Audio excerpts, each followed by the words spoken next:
Welcome to the Strength and Honor Overview. In this portion, we will share with you some tools that have been proven to help all types of relationships thrive. Not all mentor relationships last. The biggest reason that cause failure are unmet expectations and a failure to communicate. These tools are designed so that you can work with your son and help him keep his part of the deal. Granted, it's not a silver ticket to success, but it definitely increases the likelihood.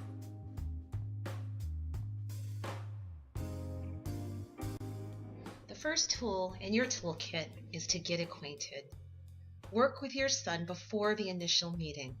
Help him talk through his interests, values, and goals. Keep in mind that your son's goals aren't a reflection on you.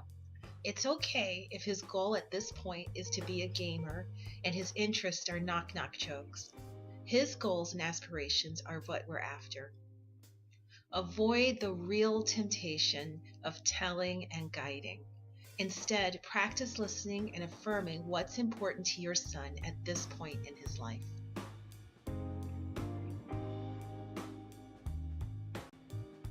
Help your child practice whole body listening. Use these body prompts to help build awareness. If used regularly, they will help him notice when he could refocus his attention. A whole body listener has shoulders that are facing the speaker. A whole body listener has hands that are still. A whole body listener has eyes that are looking at the speaker. A whole body listener has a brain that is thinking about the speaker. A whole body listener has ears that are hearing the speaker.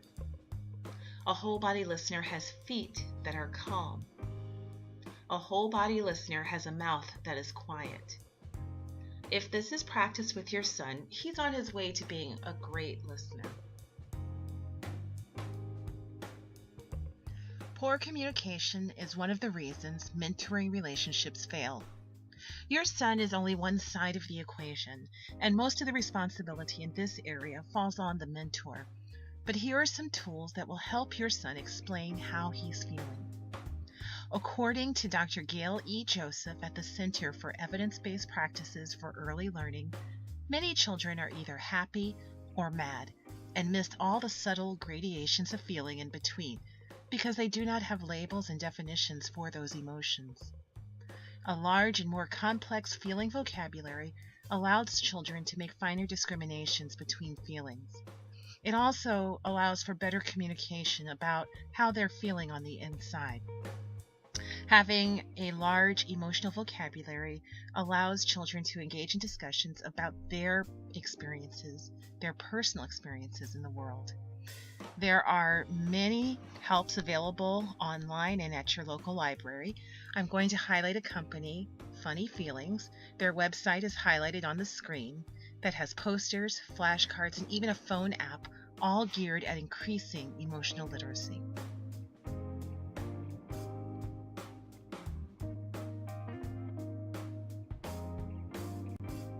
The next tool for your toolkit is curiosity. Encourage your children to be curious. It's an indicator of interest. So have them ask questions. Have them learn the whys behind what they observe. And know that when they act in this way, they're in very good company. Albert Einstein said, the most important thing is not to stop questioning.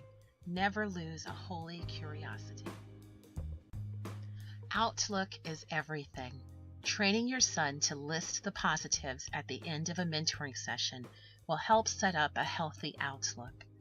Ask your son for 3 to 4 good things that came out of the time spent with his mentor.